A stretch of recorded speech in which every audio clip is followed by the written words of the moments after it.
We're starting our series on low and mid-level robot vacuums with the iRobot Roomba 690. We put it through a lot of tests, and this video will be the results and our review. We have 6 more robot vacuums in this price range to test after this one, so be sure to subscribe. Links in the description for current prices and reviews on the 690, and let's get started. So the Roomba 690 is the cheapest Roomba from iRobot. It's based on the old 650 design, which was probably the best-selling robot vacuum of all time.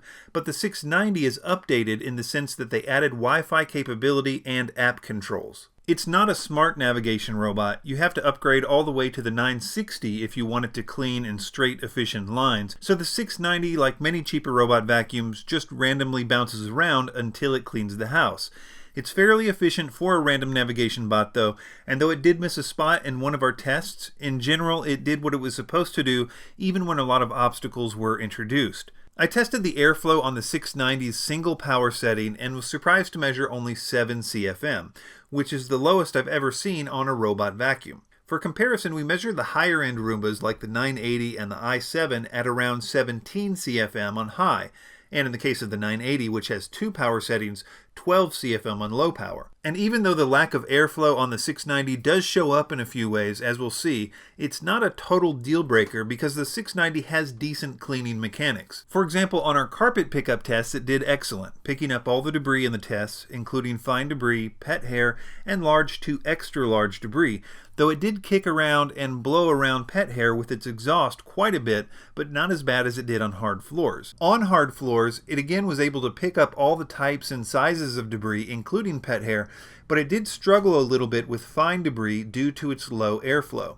It did pick it up eventually, but it took a few passes. In general, though, it was very messy, kicking around debris with its fast side brush and blowing around debris with its exhaust.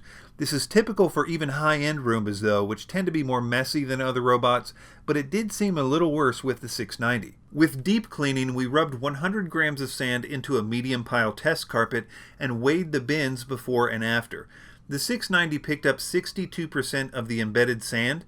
Because I'm trying a new system with deep clean tests, I only have one other vacuum to compare it to right now, which is the Roborock E25, which scored 74%.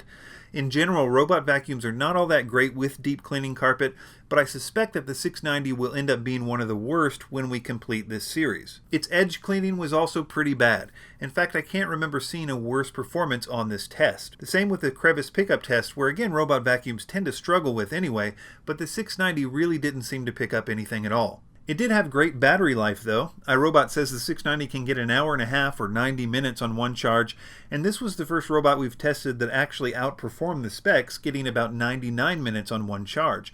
But the downside is that because of the random navigation, it really needs that extra time since it's far less efficient than a smart navigation bot with a more systematic cleaning process. It wasn't too loud, about 72 decibels, which isn't as bad as the more powerful Roomba 980, but it's not exactly whisper quiet either. The dustbin is really small, even for a Roomba at 0.3 liters, which we measured at about 1 dry cup. Compare that to the Roomba 980 at 1 3/4 cups, or the Nito D7 or D3 at 2.5 cups. The bin is easy to remove and not terribly difficult to empty, but you need to be very careful when picking up the robot, since if you tilt it the wrong way, it will spill out due to the design of the dustbin. It does come with one virtual wall barrier, which can be set to a circular perimeter or a straight line to prevent the robot from going where you don't want it to go. And the app is good for basic tasks like scheduling cleanings, getting status alerts, and starting and stopping cleanings. But it doesn't have a mapping feature like you get with the smart navigation Roombas. So I would say that while the 650 and its successor, the Roomba 690, were amazing feats of achievement back when there wasn't that much competition, these days with even cheaper robot vacuums getting more powerful and having smart navigation, the Roomba 690 is really not a great value in our opinion. Don't get me wrong, it does the job, and Roombas are built like tanks, they have excellent customer service and easy to find cheap parts. But if I were you, I would subscribe and continue watching this series, as I'm sure you'll find a robot vacuum that you will like a lot better than the 690. Consider a like if this video helped you out, and thanks for watching.